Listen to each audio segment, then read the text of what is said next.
Good afternoon, everybody, and welcome to, well, the last class in this track and rum. I'm Phillip the Pilgrim. I've been a Pelican for, going on 20 years. Yeah, 20 years this year. Yeah, I'll have to have a party. And I'm here to help try and demystify what the Peerage is all about. Now, this class, I normally give it live with people in the room, and I like having back and forth. So I would really appreciate if you have comments or questions, feel free to jump in the middle. The class has extra time to help incorporate that. So we're going to talk about how Peerage works and what peers do and how we got there. And I'm available on Facebook as much as you want to talk, or you can catch me at events. It's happened more than once. All right, so we're going to do the introduction. We're going to talk about what is the Peerage. You can see all this, right? Okay. Yes, I can see it. All right, what do we do as peers? How are peers selected? When we're looking at candidates, what do we look for? And if you want to become a peer, how would you do that? And as part of that, how do you become a protege, apprentice, squire, or provost? And then a grab bag of things. So even though I've been giving this presentation for a while now, this is still a work in progress. Like I said, I had to make some changes this week. It is specific to Midrealm topics, largely because I have been a member of the Midrealm since I joined the society in 1978 or 77. And so I'm very much a Midrealmer. You go to other kingdoms, I'm sure that Alexis can tell you, peerages work differently in other places. The general topic is the same. The details, you get down into the weeds and sometimes it works really different.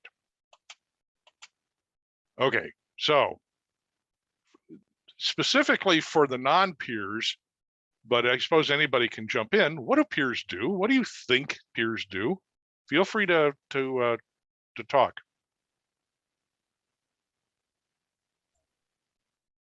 Oh, come on.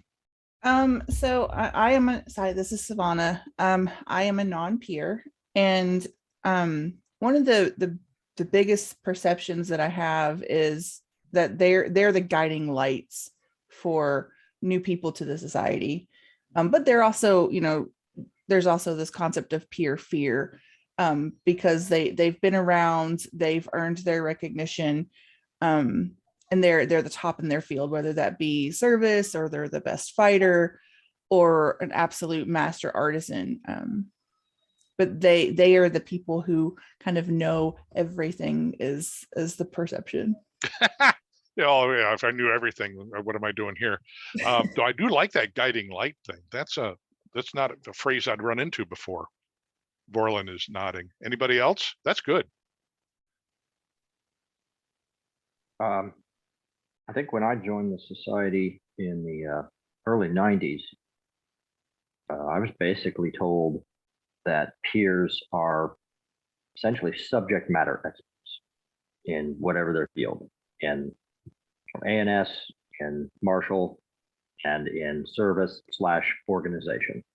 That's what was actually kind of imparted to me at the beginning. Yeah, let me write that down. I want to come back to that. Yeah, subject matter expert. Yeah, we run into that a lot at the business levels, world. right? Yeah, SMEs. Yeah.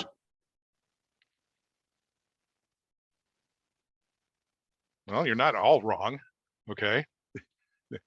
Anybody else? It reminds me of a joke. Oh. It reminds me of a joke that was told that if you talk to somebody about a subject for 10 minutes, they're an apprentice. If you talk to them for 4 hours, they're a laurel. Okay. Or if they talk, they can talk to you.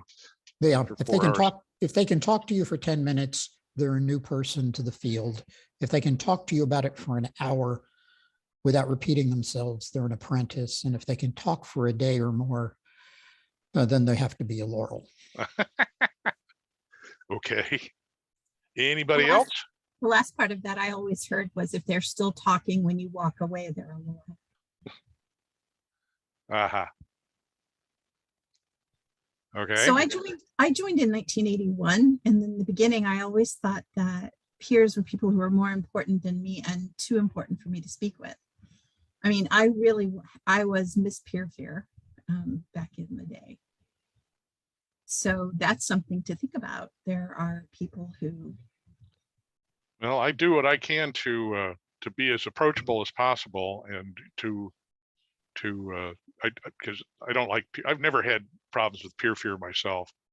Maybe a little bit at the beginning, but I try to be as approachable as possible so that we can get past that. And I fully encourage people to come up and talk to me. Okay. So what is the peerage? Those are good. It's a society-wide award. It's defined in the governing documents. There's only a handful of awards defined in the governing documents of the society. AOA and then the bestowed peerages, and that's pretty much it, really. It is the highest bestowed award in the society.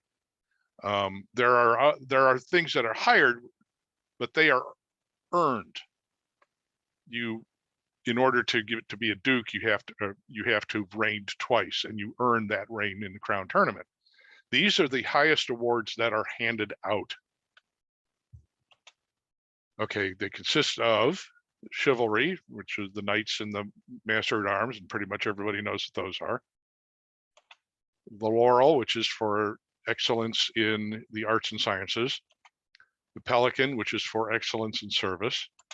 And the newest one, the Master of Defense, Minister or Order of Defense, is for, it's a martial award for rapier combat. Statistically, across the entire membership of the organization, probably 5 to 6% achieve that level. It is a high bar to get to, and I don't want to sound like I'm bragging when I say that, but that's just sort of the way it is. There are new peerages under discussion because of perceived gaps in the existing peerage structure. Like there's not really an explicit peerage for equestrian or archery. So there are new peerages being talked about. The order tentatively operating under the idea of we'd have the Order of the Laurel, the Order of the Pelican, the Order of Defense, and now we have the Order of Valiance. But that is, the discussions are still ongoing. It took a long time to come up with defense too. I think discussions on that were going for over 10 years. So it takes a while to sort of get everybody's thoughts lined up and trying to figure out exactly what a peerage would consist of. And then how do you determine who's at the appropriate level to be recognized as a peerage with that peerage? Okay, so what do peers do? Anybody?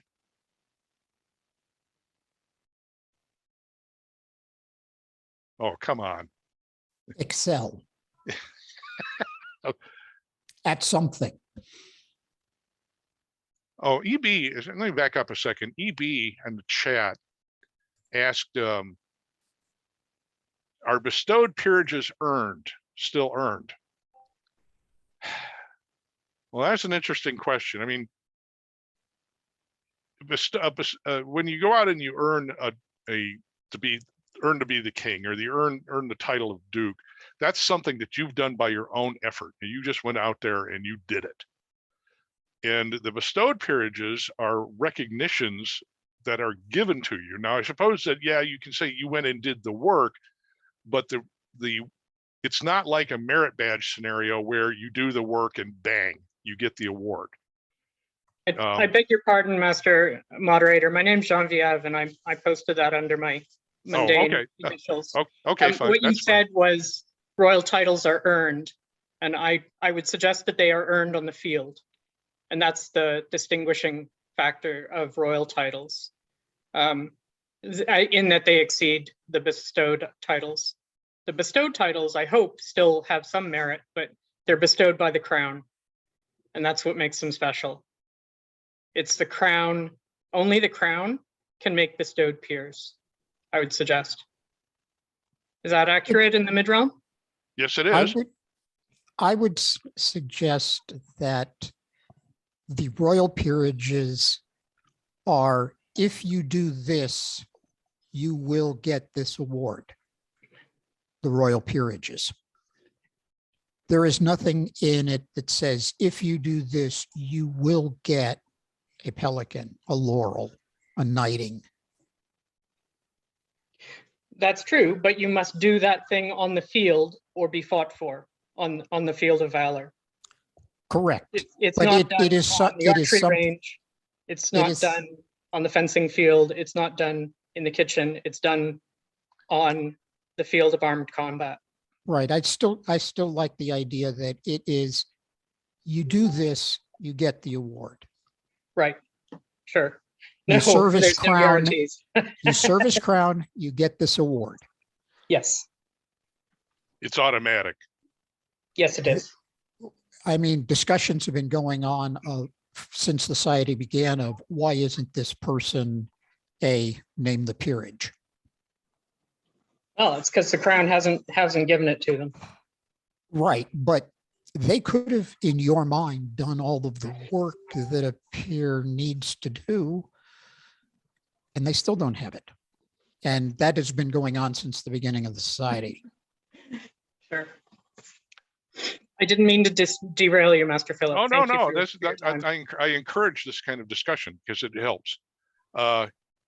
Kalanikos posted in the chat, peers help determine who else is admitted to the peerage, and that's true. We'll get to that. But peerages are bestowed by the crown alone. And we will be talking about that here in a minute. Genevieve, does it help? Yes. Okay. Yeah. Okay. I'm No, with you. I mean, that's the whole point here is to demystify this as much as possible, and having interactive discussion really helps with that. Okay, let's see here. All right, what do peers do? What do peers do? What do I do? And Rossa put it in the chat, but I would agree that peers teach. As case in point, you're teaching this class. Well, there is that, but we're not the only ones who teach. Peers, probably first and foremost, at least to my mind anyway, are exemplars. Be like, in front of the camera, be like that person. If that, there's an example of somebody you should be like. That's what peers are. Not necessarily be like that person and get an award, but be like that person because that person's a good person, and you make the world a better place if you're like that person. They're leaders, as you said. They're teachers. None of these are exclusive to peerage, by the way, and you'll see how that works here shortly. They'll help guide people. They support people. I started out apprentice to Alexis here, and she was apprentice. She was a fiber laurel at the time, and I was doing brewing at the time, which is about as far from doing fiber work as you could really do. So I didn't go to her for help in brewing, but she gave me support, and she talked me through things, and just gave me guidance on how things worked. But here's one of the things. peerage is defined as a society level award. And so that sort of implies that you need to have a higher level of impact than, okay, I somebody who always washes dishes at the local event. Okay. Washing dishes is a noble endeavor and needs to be done, but it doesn't really have a high level impact.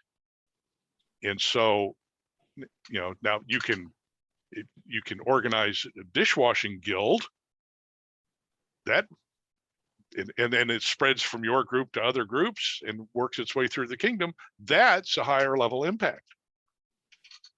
But Philip, yeah. I would add regional kingdom society level impact. Okay, or I should edit that and say or higher. But yeah, because it's a high level award as defined, you should be having a higher level impact. And that's just it. That's you if you're having an impact on something that influences the entire society, well, that's great, but you should be, I don't want to say known, but you need to be influential at more than just your local level. I've often said that the AOA level awards, not the AOA itself, but the AOA level awards are for local work. The grant level is moving from local to regional, and the peerages are for regional and beyond. Okay, peerage comes with rights and responsibilities. We will talk about some of those, but it's also, the title comes with some influence, and it's up to you as a peer to use that influence in a responsible way to get things done. It's, tales, when in my early days in the society, you'd hear tales about the irresponsible peers who would throw their weight around, and I don't hear those stories much anymore. Now, that doesn't mean that other people aren't telling them, but when you're at that level, at that high level, you've got some influence and you need to use it in the right way. Okay, peerage really is not, it's an award, yeah, but it's also a job. And here's a quote from Baron Curro. I don't like reading quotes. You accept the duty to lead by example, teach who want to learn, counsel people. That's the one thing. We'll come back to that in a second. You're setting, all of this comes down to you're setting an example for other people to follow. Really,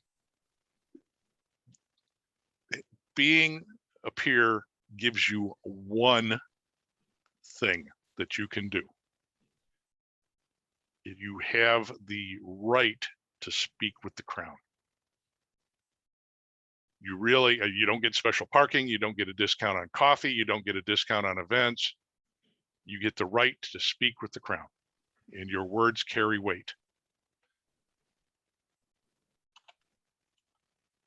Oop, yeah, I had that right there. The words of a peer carry weight, not just with the crown, because when you've been recognized as a peer, you've been recognized in front of everybody as a peer, and now your words carry weight with everybody, and you need to use that responsibly as a peer. Okay. So here's a question. What does becoming a peer or achieving a peerage bring to the SCA for the peer? Well, what does it bring? Borland, what do you think it brings? It's an interesting question. It's a job, right? We now have more is expected of us. I can tell you that when I was elevated, I was asking, do I deserve this? And it made me want to do even more to prove to myself that I did deserve this. Of course, I was eventually slapped down and told, yes, you do deserve to shut up. I was the one who brought Vorlin up in the peerage meeting, by the way. And everybody else went, oh yeah. We'll come back to that. That's a little further down the line here. Alexis, what did peerage bring to you for as far as the society is concerned? It meant that my words, that I could speak my words and people would listen. It helped me, and there's my cat. It helped me to shed a spotlight on people who were being overlooked, especially in the area in Southwestern Ohio and in Kentucky, because we had no peers at that time. So I was able to speak to other peers, knights and pelicans, about people in our area to help bring notice to them. And that for me was like a responsibility. Let's see, in the comments here, Kalanikos says, it also seems to me that peers have more of a responsibility to make a good impression to new people because they represent the society more than a regular member. Yeah, that's true. Very true. We're more out front, especially the knights, because they're out there wailing away with the sticks. Genevieve, if this is a job, can I look up the job description? Well, that's sort of what we're doing here. Holidays, pension, yeah, right. Peerages don't get a day off. See, peerage is, Seriously? Like, why not? if I have a bad day and I get up and I start bad mouthing somebody because they stole my parking space or because they got the last donut or something like that, and I grouse about it, people who I don't even see because they're standing behind me will hear me and say, God, did you hear what that pelican just said? You know, when you're a peer, you're on all the time. And that's a responsibility. You know, you're setting yourself as an example, and you're an example whether you see the, you know, if you're in front of people or you're behind, if you're behind them and you don't see them. So you need to be an example all the time. I discovered over the time after I got elevated that I was really moderating my comments to because, hey, I'm a peer. I'm trying to make a good impression. And for those of you who don't know Phil, he's a pretty moderate person to start with, and a pretty happy guy, and pretty much even tempered. So just think about that. But it is true. You're on. Even when you're not in garb, you're on. Yeah. And the thing of it is, you can make such a good, not example, but you can make such a good impression on someone. You can help them to have a good day. Why would you not do that? Why would you instead lose your temper, take the last donut, speak ill of someone when you can make them feel better? Even if all you're doing is telling them they look really nice today, or you're doing a great job. Somebody at my vigil told me at one point, you're going to be somebody's first peer. And how you leave an impression on that person is going to forever determine how much that person participates in the society. And the scary thing is that when that happens, you won't even know it. Exactly.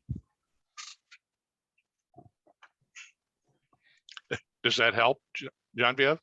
I was more thinking of holidays as in taking a break from the society and not showing up if I'm having the kind of day where taking the last donut will piss me off. So like not stepping away and taking a break because you have a real life. I can answer that one. The society is where all my friends are. I go to events on the weekends because I want to see my friends. I'm happy when I go to events. It's usually the high point of my week or month, depending on how often I go.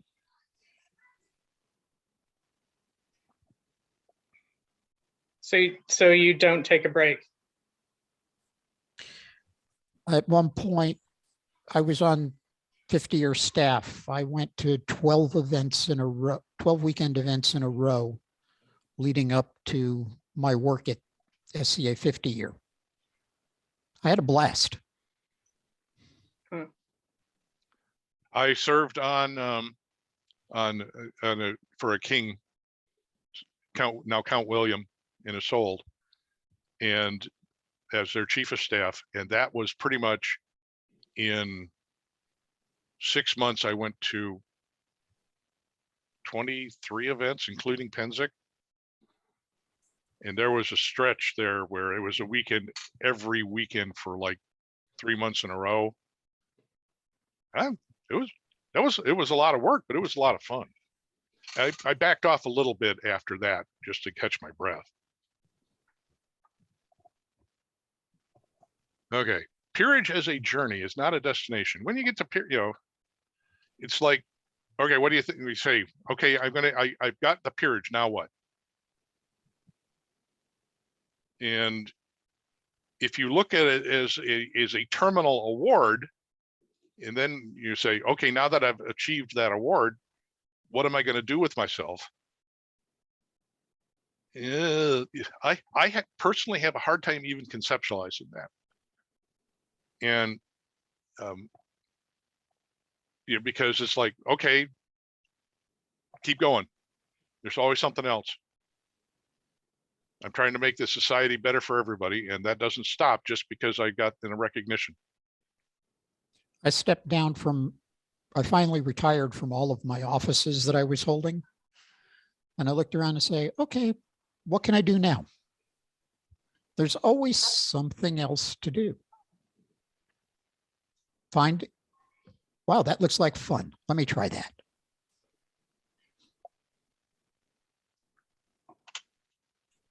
Most peers don't stop what they're doing. True, it is not a terminal award. I have a story about that for later. The problem is, of course, that you have to learn to pace yourself, and you don't. And this leads to you're taking a break potentially. You don't want to get burned out. And we know, Alexis and I know people who've done that back in the bad old days, where the peerage was sort of seen as, sorry to see you go. Here's your lovely parting gift. The gold watch as you went out the door. And a number of people that we know went through that and never came back. So we've made some adjustments in how we approach the peerage since then. Okay, moving on. Unless anybody has any other comments about this, what we've talked about so far.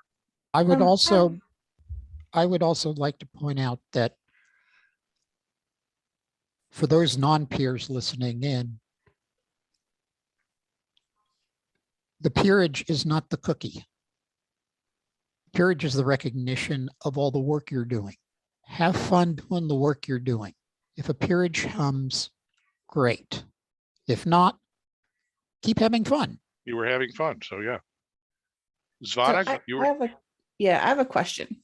Okay. So one of the things that I hear pretty consistently is that it's frowned upon to want to be a peer. Yeah, we're going to talk about that. Okay. I thought I might be jumping the gun, but I wanted to ask. No, not at all. No. There are people who think that. Well, but I mean, nope.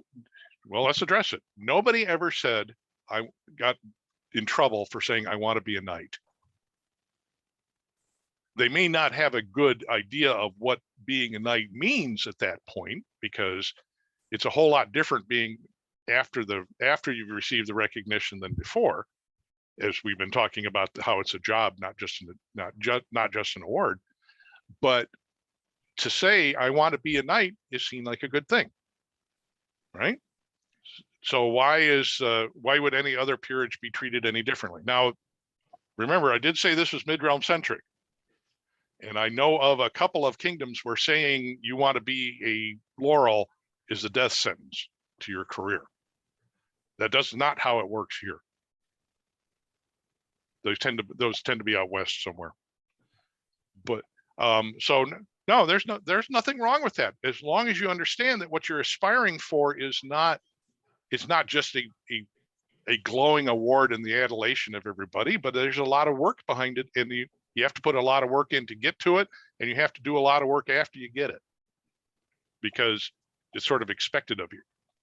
On the other side of that, I've known some people who have said, "Oh, I'm not going to.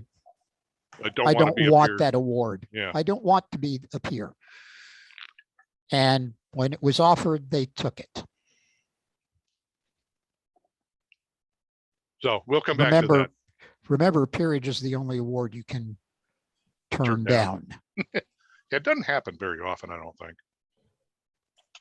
Okay, how do peers get selected? Well, to begin with, you will be brought to the attention of the order somehow. When a peer is in the peerage meeting, they will say, "Hey, take a look at my apprentice. They've done this and this and this and this and this." I've never been in a chivalry meeting, but I know that the chivalry meeting, they're all the time talking about, they're keeping an eye on the fighters, and they're all the time talking about how the fighters are doing.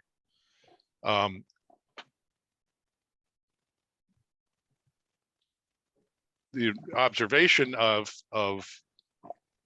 from other peers, I mean, yeah, that's sort of the, okay, you're stacking chairs and there's a peer over there looking at you and giving you the hairy eyeball kind of thing. You'd be surprised how many times we don't necessarily see what people are doing. As far as the laurels are concerned, that's when we had the A&S fairs and the craft person fairs and things like that. And people sit around or they'll sit around and do their art at an event, and other people will be walking by going, "Oh, that looks interesting." So, observation is big. Another one is, surprisingly, we will take suggestions from people. If you think somebody is doing the work, you are perfectly welcome to approach a peer that you know, or even one that you don't know, and say, "What about, Joseph of the Winds over here? What's he, how's he doing?" Or what? And we can't say how he's doing necessarily, but you say, maybe you should be taking a look at him. That includes writing letters to the crown. You can fill out an award recommendation on using the website and say, that person, I'm putting that person in for a peerage. Doesn't mean it's going to happen. It's not like an AOA, but that's one way of getting the crown's attention to say, "Hey, what about that person?" That's all. Those are all perfectly legit.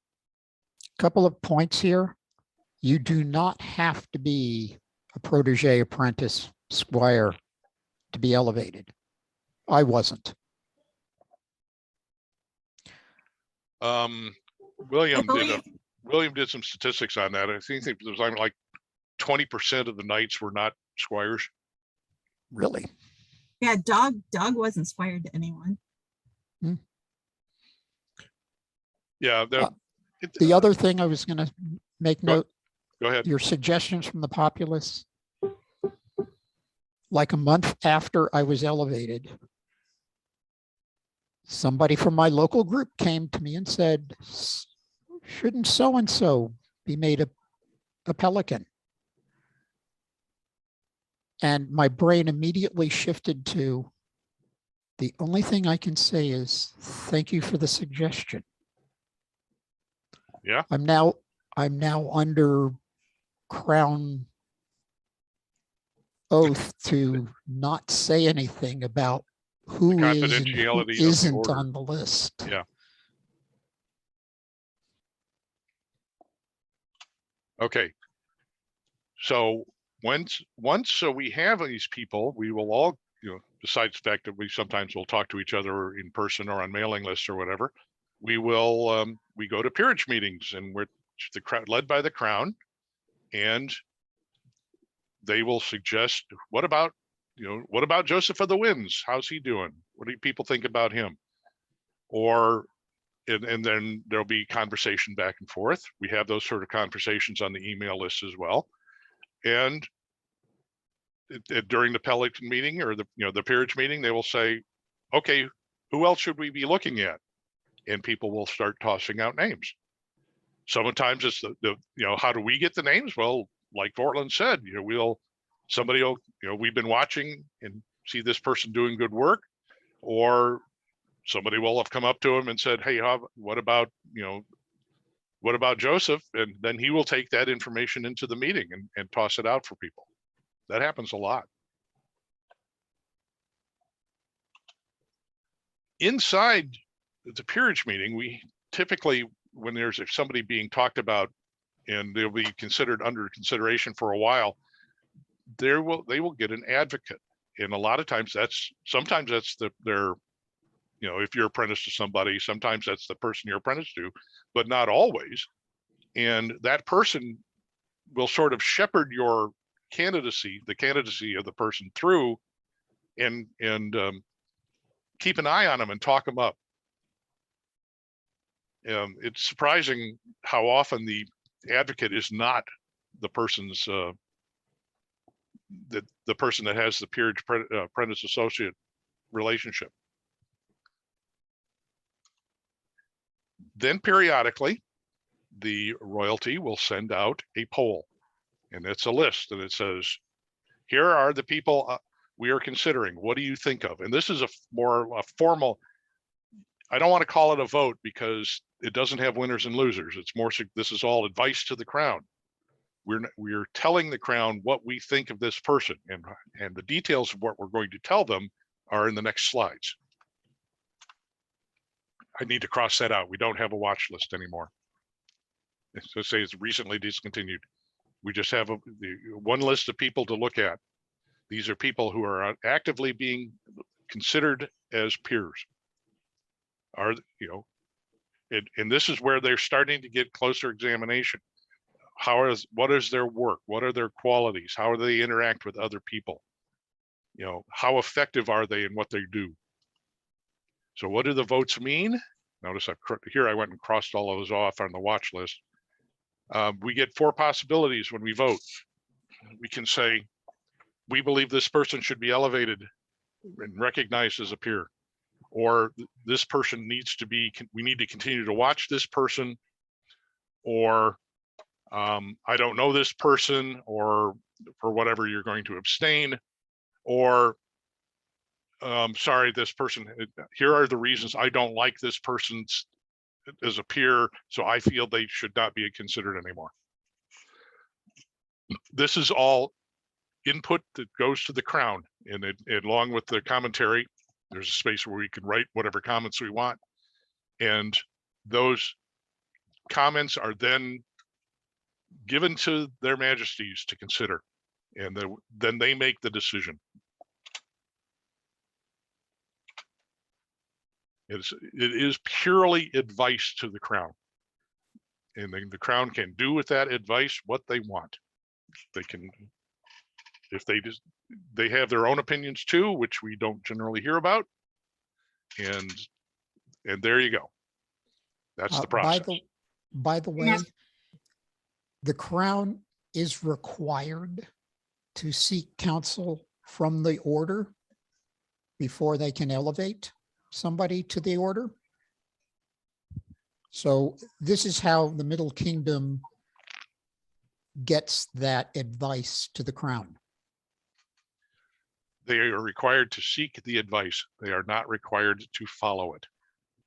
It is the crown's decision. Master Phillip, does the crown have access to your discussions and to the polls? Yes. Or just to the results? Yes, they do have access. They are members of the email list. Now, in other kingdoms, it works differently, okay? But in the Middle Kingdom, they are on the email list and are often participate in the discussion. And they get all the commentary that we put out when we fill in the polls. They get all of that. And so, there are no mysteries here as far as the Crown's concerned. Yes, it is a one-way thing. We don't hear what the Crown deliberates. They'll tell us what their decisions are when they're ready to make their decisions. And I see we have, it looks like Kellic is here. So along with Her Majesty. So I'm sure if I'm saying something wrong, they'll jump in here and elaborate. Okay, now this was mentioned a little bit earlier. The deliberations of the order are private to the order, and we try very hard to not spill the beans and say, and let everybody know that Joseph of the Winds is under consideration. Partly because, or largely because, it just puts an enormous amount of pressure on that person to know that they're being looked at with the big hairy eyeball about, whether they're going to get recognized or not. And if it doesn't happen, they get really depressed or annoyed. It's a real load to find out that you're being considered. I have stories about that too, where I was 6 months after I was off the list, somebody told me I had been on the list, this for the Laurel, and it's like, oh man, that sucks. So we try very, very hard to not let people know that they're under consideration.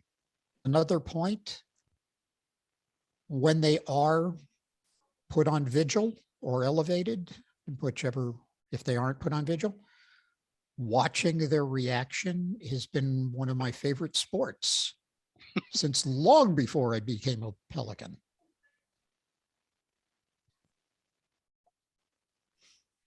So does that mean the candidate isn't told in advance? Yeah. So it's a surprise to them. That's the idea. Borland is right. I mean, with being a member of the order and being a photographer means that I know when somebody's going to be put on vigil, at least as far as the Pelican is concerned. And so getting ready to take their picture when they all of a sudden realize, oh my God, they're talking about me. There's nothing like that in the world. Watching the recognition on their face when they realize that, yeah, they're actually being recognized for their work. There's nothing like that in the world. I saw one person faint. I had to catch my wife before she collapsed to the ground. God. It's a wonderful thing to view. Had people standing beside me and behind me that caught me before I passed out. And that's no exaggeration. And the gift of the surprise, it's something that the crown gives peerage, not just to the person, but even more to the kingdom. And you can tell when someone is truly deserving because their friends are happier for them than they are for themselves. The shouts and the reaction of the people in the crowd, it's like nothing else. It's like nothing else. And I've seen people turned around so that they could see the reaction of the populace. And that hits them even harder than having their name announced. And then finally figuring out that it really was them that was being talked about. Yeah.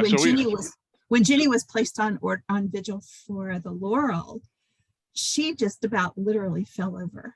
And I had people stationed around her when she was vigil for the Pelican. And they managed to keep her from falling over because she had no idea. Yeah. It's important. So there's the thing. It's really unfair to the candidate to say, I know I'm being considered. What the hell's the problem? And it gnaws at you. So that's the bad thing. It's a bad thing to know. but it's also a good thing for everybody else to be, because, you know, the surprise celebration is usually really, really huge. Sure, I've seen those. I was more getting at what if a person is really uncertain and they might not want this. So, I mean, once you've started cheering and clapping and celebrating with them, how can you meaningfully turn that down? Like I don't know a soul who could possibly look around a cheering room and say, yeah, nah, you know, I've thought about it in the past and I'm not on board. But thank you. Thanks so much. I really appreciate it. I've been in the society for a long time, and I have never seen a peerage turned down, even by those who professed not to want this peerage or that peerage. It's possible, and it's hopeful that those who are closest to them that actually are peers would know this and be able to shut that down. And if not, I don't know. Yeah, I actually know someone who turned it down from the kingdom that she was in. I bring it up because I'm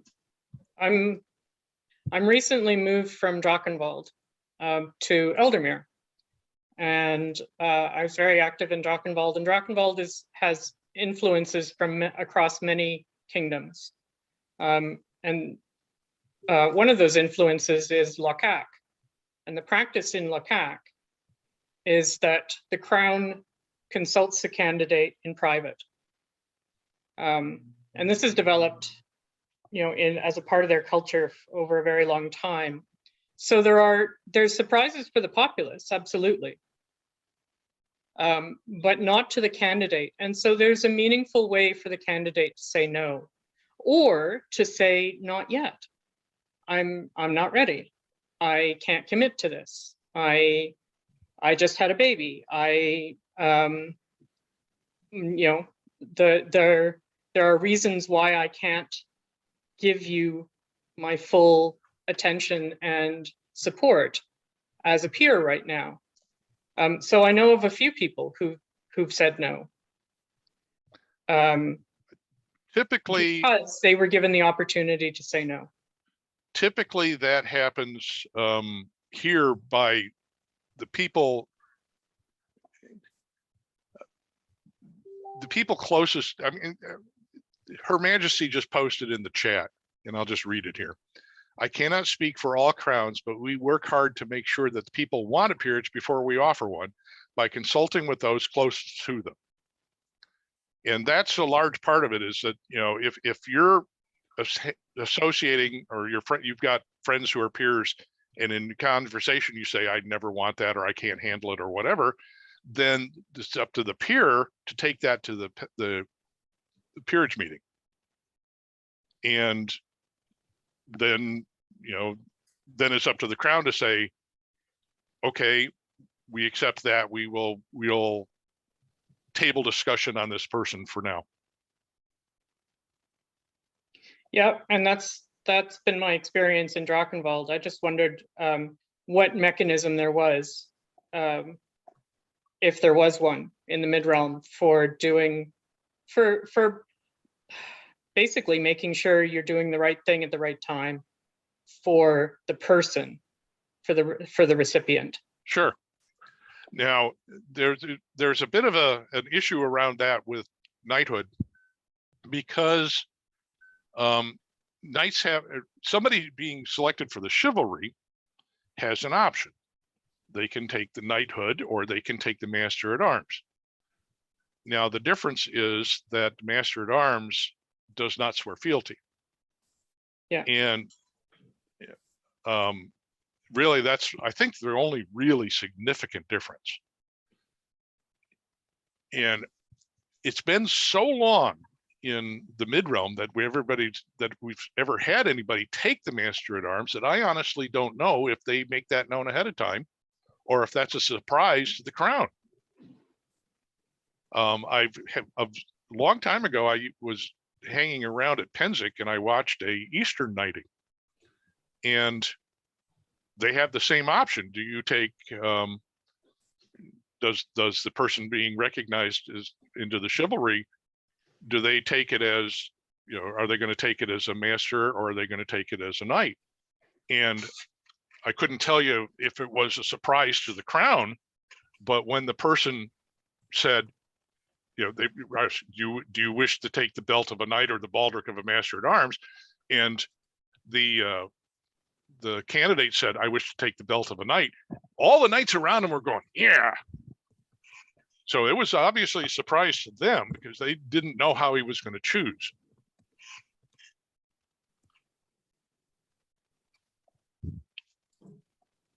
Okay, moving on here.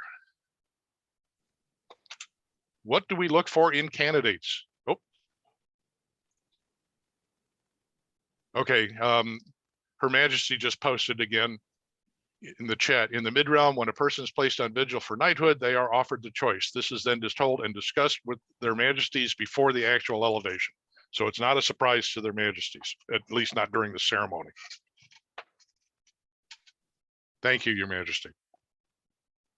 Okay, what do we look for in candidates? First thing we look for is prowess. Prowess is obvious in the knighting, in the fighting arena. How good are you at fighting? And if you're not really that good at fighting, then that ends the conversation right there. And it's pretty much the same thing in the other orders as well. How good are you at what you are doing? How good are you in your chosen art? How good are you in your chosen service? Or when I say chosen, I didn't choose a service, I just worked. But if you're not very good at it, then that pretty much ends the conversation right there. But once you start getting good at it, then that opens up discussion about things like how do you carry yourself and how do you dress? How well do you represent yourself as a citizen of the Midrealm? Do you support the aims and ideals of the society? That's straight out of the Kapora, I believe. And do you have peer-like qualities? And oh my God, what a bag of worms that is, because everybody's idea of peer-like qualities is different. John Viev, you've lit up here on like you're saying something. You wanted to say something. Oh, I beg your pardon. I'm sorry. No, that's okay. Typing something. That's just Zoom. It hears the background noise and it lights you up. So sorry. No, that's okay. That's okay. My experience of peer-like qualities are the reasons not to make you a peer yet. It's a big excuse for turning someone down. Oh, they don't have any peer-like qualities, or they're missing peer-like qualities, but nobody actually says what those are. So I try to ask, what do you mean? Well, that's the problem, is what are we looking for? What do peer-like qualities? Ask any peer, and they're going to have a different idea. So what do you think peer-like qualities are? Well, do you want medieval peer-like qualities, or do you want SCA peer-like qualities? Well, we're in the SCA, so I guess SCA qualities.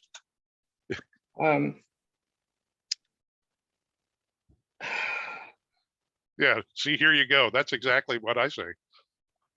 Sorry, I didn't realize I'd have to answer the question. No, you don't have to. It really is. What do you think? What makes a peer to you? What qualities do you like? Oh, and that's what a peer is to me. I mean, everyone has their own honest idea. to God, I don't use the phrase because I've seen it used as a catch-all for turning down people you don't like. So I avoid the phrase, and I try to concentrate on what actually people have done, or what they are contributing, or what they say and how they act, specific, and try to give examples. Well, that's fair. What do I think are peer-like qualities? My if I'm asked what people are doing and what I'm looking for community builders.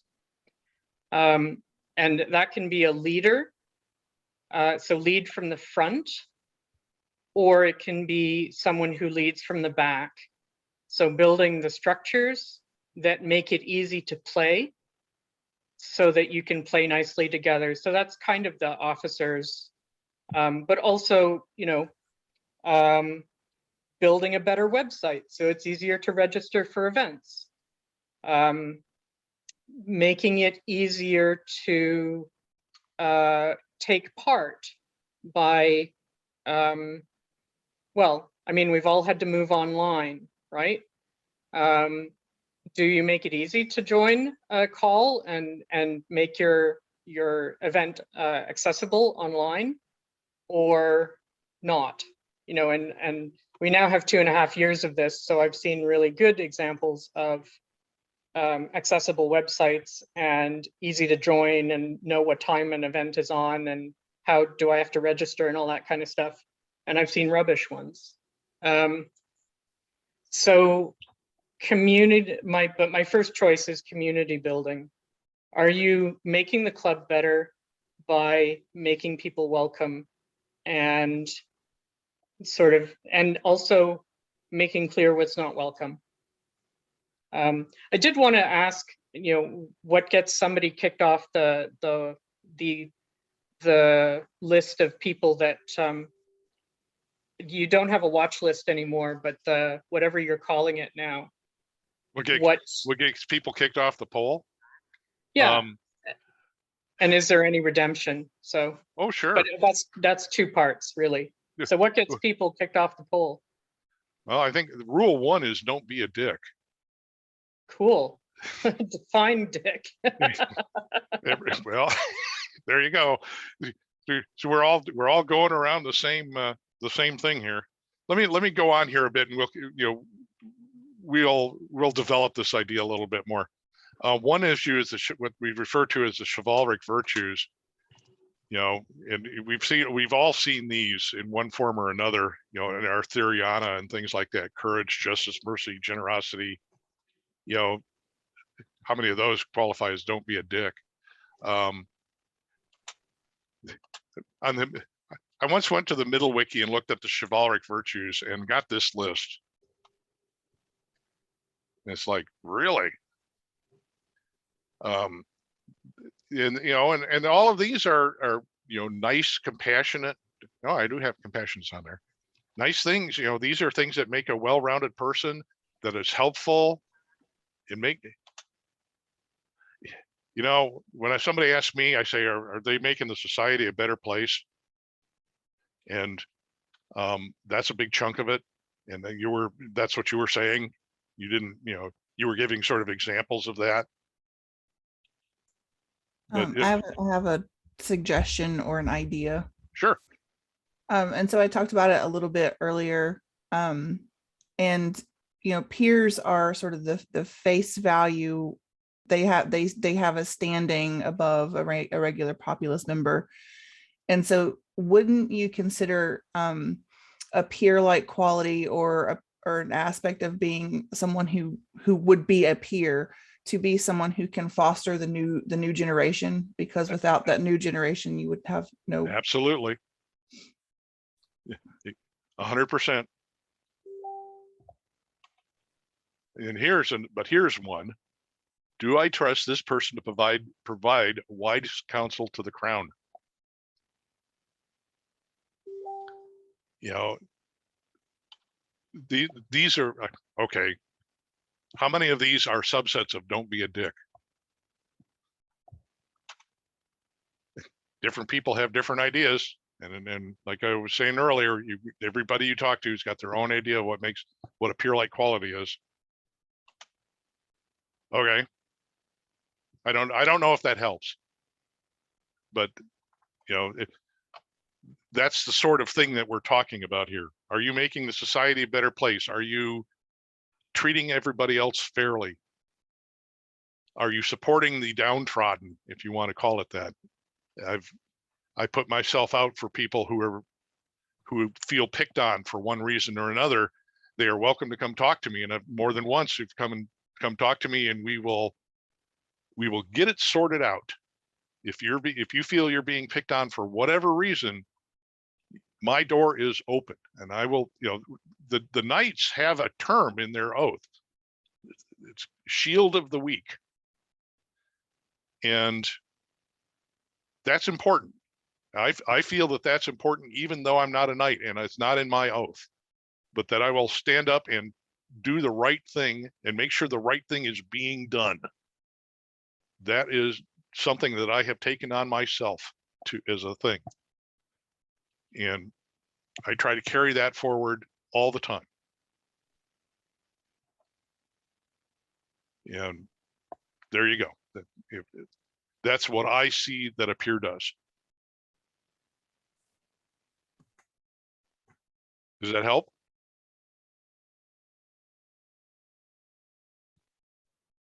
A couple of interesting ideas that I've had over the years. The 4 orders now. 2/3 of what we look for in a candidate is the same. It's those nebulous peer-like qualities. 1/3 of it is your prowess. As a matter of fact, it's usually the prowess that gets your conversation started. And then the peer-like qualities are looked at, however nebulous that term means, as we decide whether or not to recommend elevation. The other one that was asked a question of, is there redemption? I've known at least 2 people that were on the list, taken off, put back on, and eventually elevated. So yes, redemption is always possible. I was a real jerk in the early days. So was I.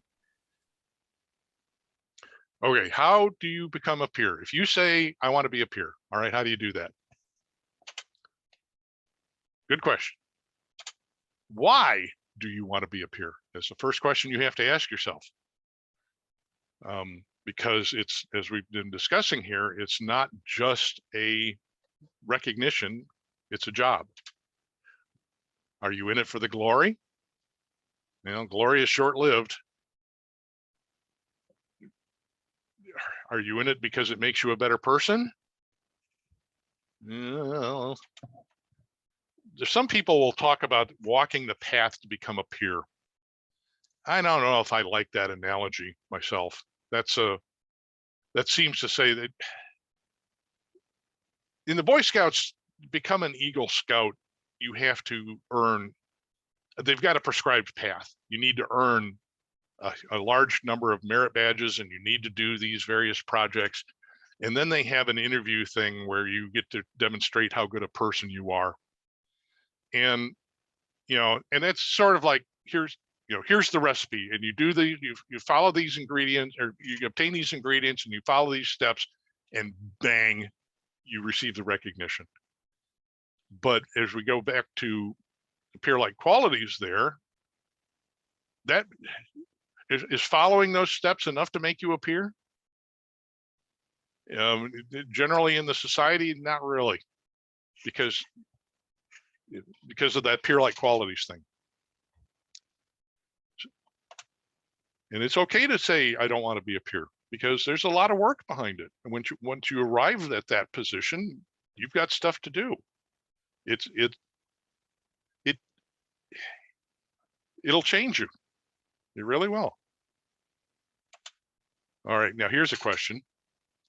Is a peerage, did you earn the peerage, or did you get recognized because you are a peer? You just didn't have the title yet.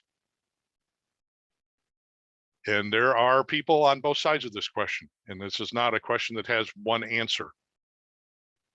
Different people will say different things. A lot of people say, well, you've arrived because you are the kind of person that you've demonstrated yourself to be a peer, and we're just now recognizing that fact in front of everybody. Phil? Yep. Until you beg the boon for me, I wasn't even considering the pelican. I wasn't considering myself as a pelican. Same thing with me. When I got, when the folks announced me, that put me on vigil, it was the furthest thing from my mind. Me and Brewston had already put you on before I was elevated. So we kind of shared you. No, don't do that. Let me say, let's see, elevated versus recognized. This, as William will say, there are people who have been knighted and there are people who are knights, and the two are not the same necessarily. Okay, so here, if you want to become a peer, here is a way to become a peer. I can't guarantee it, but this is a good recipe, as good a recipe as any. Decide what you want to do. Decide what you'd love to do.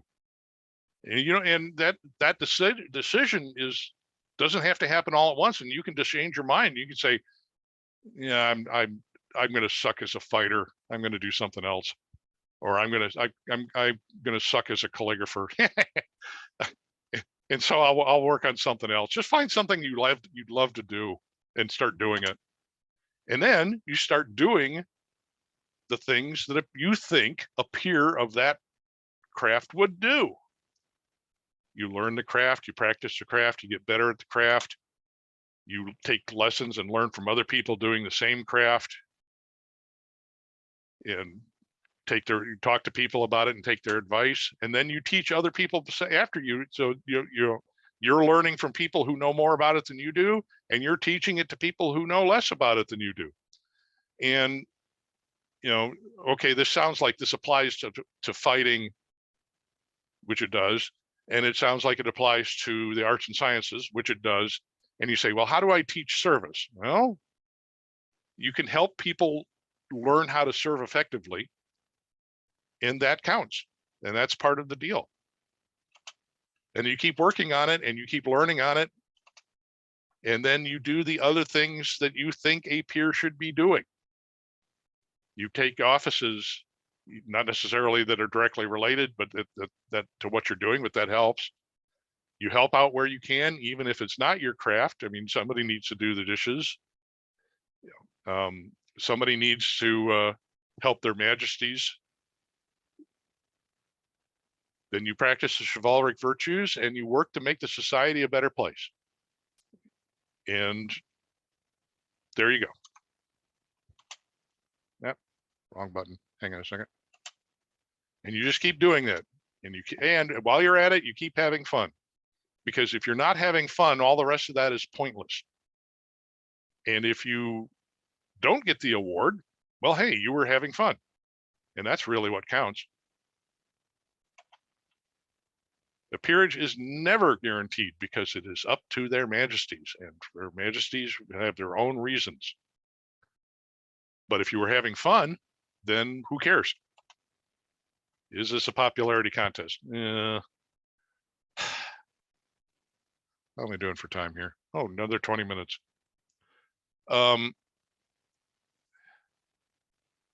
If you are out there doing the things and teaching people and getting more effective and doing the things more, you are naturally going to become better known. And so people are going to start noticing you. That's just how it works. Does that mean you're being more popular? No, not necessarily. I don't think anybody's ever been elevated without a no vote somewhere along the line, ever. So it's more than a popularity contest, but the popularity or the visibility is sort of a side effect of doing the things at a level that gets you recognized. In the fighting community, they refer to that as renown.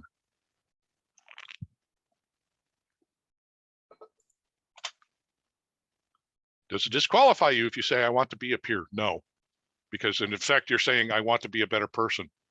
I want to be making the society a better place. How can that be a disqualifier? Fair enough? Comments before I jump on to the next section here? Question. Do Sure. you think that that's a widely held view? I'm just curious about maybe where the origin of why it's bad to say I want to be a peer comes from. I think have- there are people that think that, and I don't think that that is as widely held. I could be wrong. John B. I'm sorry I stepped on your comment. Please speak. I have a slightly cynical view, is that it's fine to say you're a knight because most of the knights are boys, but it's much, much harder for laurels and pelicans, where women are well represented in the roles, to actually say, I want to be so good at something that you say, wow, you're an expert. You're super good at this.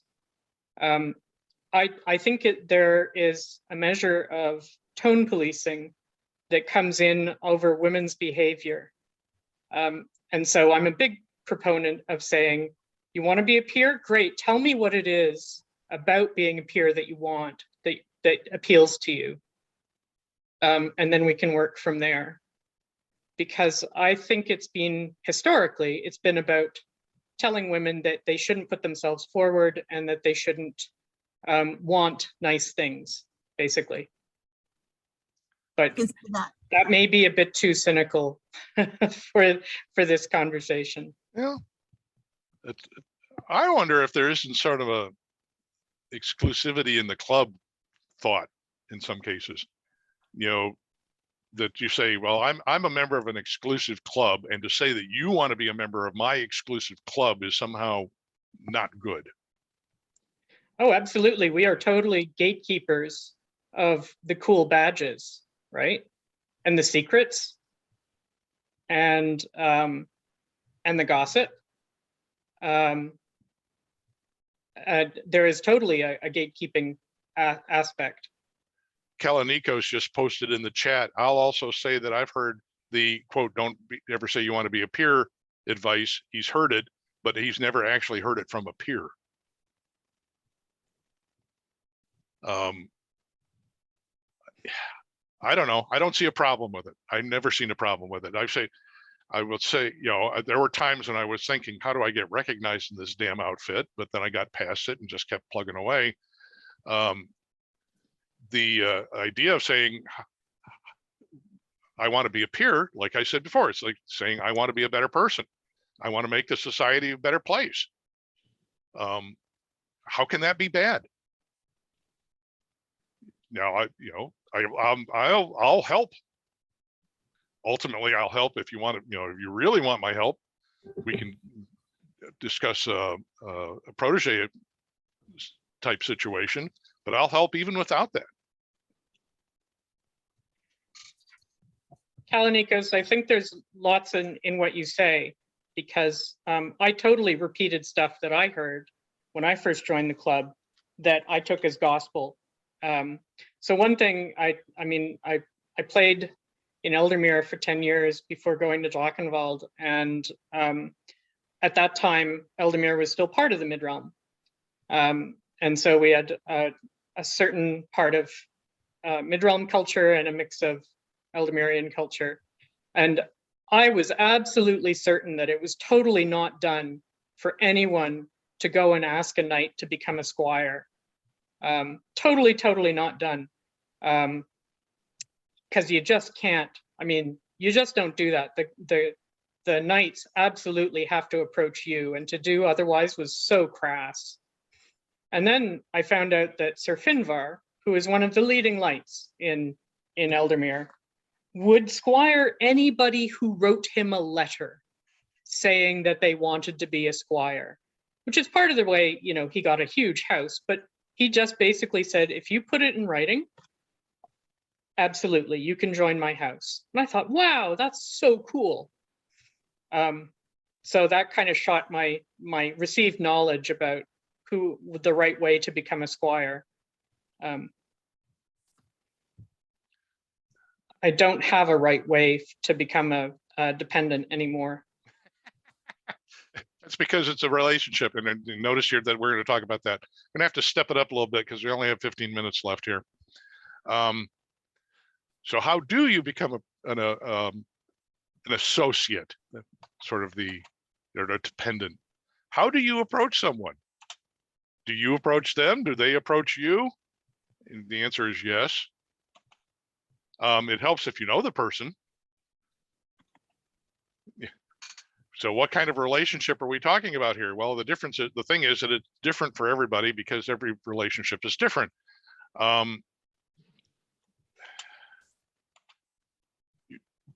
Here you go. Get to know the other person as a person. And this works both ways, okay? You don't just roll up to somebody and say, me as a Pelican, roll up to somebody and say, hey, you want to be my protege? It doesn't work like that because you're going to be hanging around with that person a lot, right? And you're adding a person to the household, your household. You know, I've had 3 proteges so far, and each one of them, except the last one because he didn't want it, had a key to my house. You know, I don't just hand out keys to my house just to anybody that I roll up with. You know, you've got to have some kind of a friendly relationship. Hell, I had an apprentice or a protege move in for 2 months. She slept in our spare bedroom while when she was between situations. When I became a peer, I decided what I want in a protege. And I had 2 requirements. The first one was they have to be a friend. Mhm. That means I have to know them and can vouch for them. You know, it's okay to say no too, on both sides. If you say, no, I don't think we'd get along, or no, I'm not ready. You need to be able to say no. You can turn them down. It doesn't hurt. And you need to have or think about some way of how to exit out of a situation if it doesn't work out. Some people put that in more formal terms, or other people will just say, you know, okay, if it doesn't work, we can part as friends and just move on with our lives. But you don't rush into any relationship at this level. Okay. We can talk about the issues here, but we got 10 minutes left. And yeah, is the chivalry first among equals? You know, maybe they were the first peerage. So they got a head start on everybody. Most kings were knights, not all of them, but most of them are. And there's this thing about only a knight can make a knight, which is pretty well embedded in the culture of knighthood. And that's a little bit different than the other peerages. Are we judging people in our dark star chambers? Well, if you want to look at people how people are doing as being judged, I suppose we are. And there's not much we can do to avoid that, really. Is it a lifetime achievement award? Only if you decide that you're not going to do anything afterwards.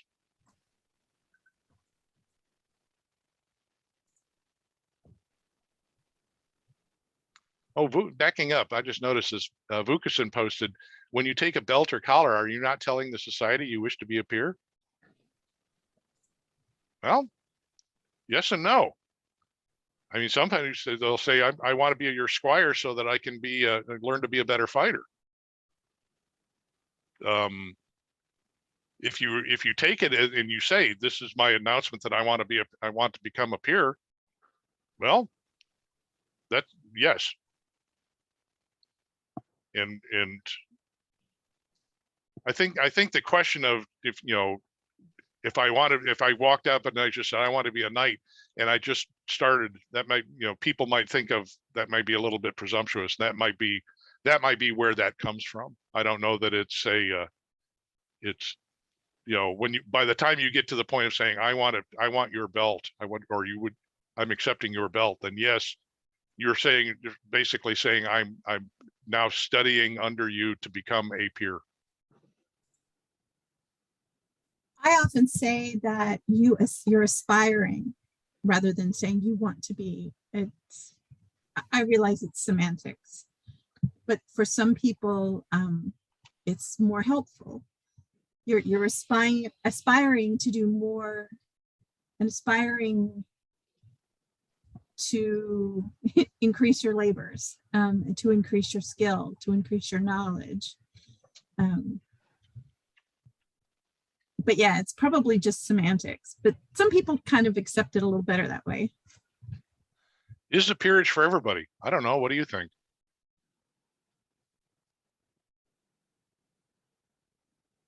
Anybody? I believe anybody can become a peer. Is it for everybody? Probably not.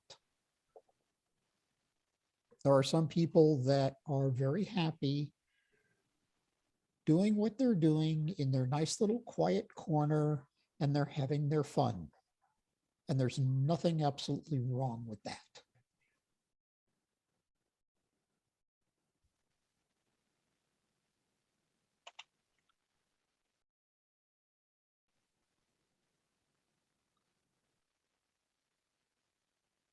Yeah. I don't remember who said that. I stole this quote from somebody on Facebook years ago. And the answer is, there's nothing wrong with that. If you're happy where you're at, then more power to you. And quite honestly, as far as it isn't for everybody, it's not that we think that people aren't good enough, it's that, are they ready? I personally know and could name people from at least 2 peerages who were perhaps who were definitely elevated before they were not ready as far as the work goes, but ready as far as the expectations of peerage goes, because we do expect a lot from our peers. We do. And one person, he pretty much disappeared, and it was within a year, he was no longer doing anything in the SCA. And the other person, it was a couple of years later. And it was really sad. And in both cases, well, I can't speak to the one peerage, but I can speak to the laurel. That person's laurels begged the crown not to do it. That while his work was great and he was teaching and he was doing all that stuff, he was not emotionally prepared for the expectations that would be placed upon him, that he would place upon himself. And the crown went ahead and did it anyway. And that's the crown's prerogative. And within a year, he was gone. And he was a wonderful person, marvelous person. Had a great deal of fun in the SCA, but the peerage at that time was not for him.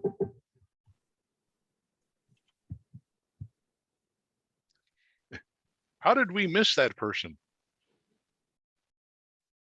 Well, especially in the service realm, service tends to be done in the background. And sometimes it's just easy to overlook.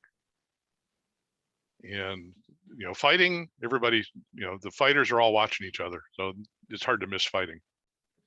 And the laurels tend to be fairly outgoing when you get them, they're showing off what they're doing.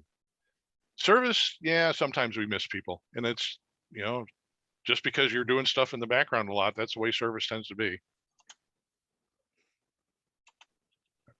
Yeah, here we go. Here's that sub. Go ahead, Phil. I've often said that the best pelicans are the ones who you don't realize they're doing anything until they stop doing it. Yeah, that's the whole theory. And now here's a question: experts on everything. That was the subject matter expert thing that we hit early on. Well, the number of laurels who get questions about topics that are wildly out of their field is those stories are legion. Not much you can do about that, really, except say, well, I don't know anything about paper making, but go talk to him. I know that in some kingdoms, they set up their arts and science competitions to where, oh, you're a Laurel, you can judge anything.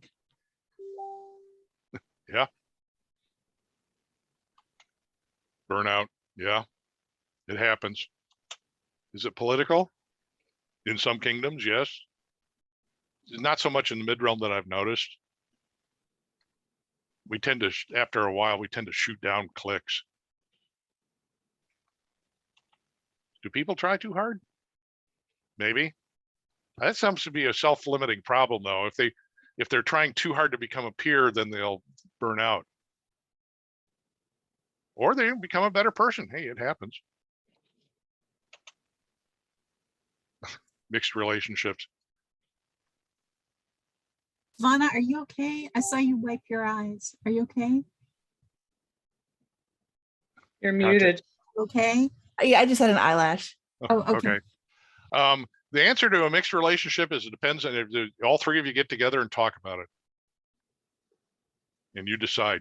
My personal opinion is that if you're a peer, then you're a peer, and having an associate relationship with a peer is iffy. You know, you're my peer now. You may be, you know, you're a Laurel, but you're, you know, I'm a Pelican. You're now a Laurel, but you're a peer. That means you're at my, you know, you're equivalent to me. So I would want to personally take the belt back, but that's me. Other people will have different ways of doing it, and that's fine too. I see it more as, okay, I'm a Laurel, but I'm still protege to a Pelican. And because you can show me things that I don't know how to do.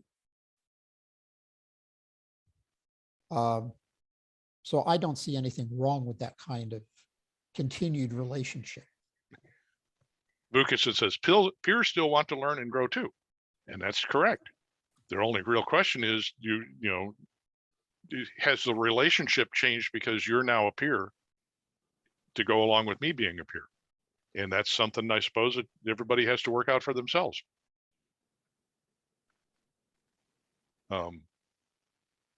Okay, that's it. I'm done. I've run out of stuff. Any more comments, questions, or whatever? Did it help? So I have a kind of a question and a follow-up question all built into one. Sure. So if someone is looking to, right, so my idea of a dependency relationship would include like an endpoint, like the peer level would be like the endpoint. But if someone's looking, yes, an endpoint for the relationship. Yes, for like the dependent relationship. Okay. So, but if someone's knows they're not going to be a peer anytime in the immediate future, but wants to kind of gravitate towards the opportunity to be a dependent or to just learn in general, what kind of would be the steps to getting started with kind of connecting with someone like that? Particularly, and the reason I ask is because I'm more interested in how I can improve my service, but I have a very small local group at the very bottom of the kingdom. And sort of the obvious things are, I took a kingdom level deputy position. So I want to kind of understand how to do it more nuanced and the subtleties behind service. The best I can tell you is to find somebody who is in your area or your area of expertise or whatever you're working on and ask them. And you could ask if you could like be their student or if they would work with you. Yeah, it doesn't have to be a formal relationship, at least not to start. The formal part can come later. But just, start talking to people saying, you're doing this, I want to do this, I need your help. How do I get started? And just go, the relationship will come with time. Most of my proteges don't live in the same state as I do. I see them in a lot of events. Where are you located, Sana? I am in the Shire of Dragon's Mark. Ooh. Oh, that's not really in the bottom. That's not the bottom. It's close. It's close. I have a protege in the Shire of Dragon's Mark. So does my wife. and I'm in southeastern Ohio. I'm That's- originally from Dayton. We went to Dragon's Mark all the time. Yeah, I spent 10 years in Dragon's Mark. That's not the bottom of the kingdom. Yeah, just ask. All you have to do is start talking to people. We're not poo-pooing you. Phil is up in the Dayton area. I'm in Dayton. Yeah, South Dayton area. it's a 2-hour drive. That's not the Actually, bottom. I just realized it's not that far because we just went to Dayton 2 weekends ago. So that's not that bad. No, you're fine. Now down in Berea or something, maybe you're talking.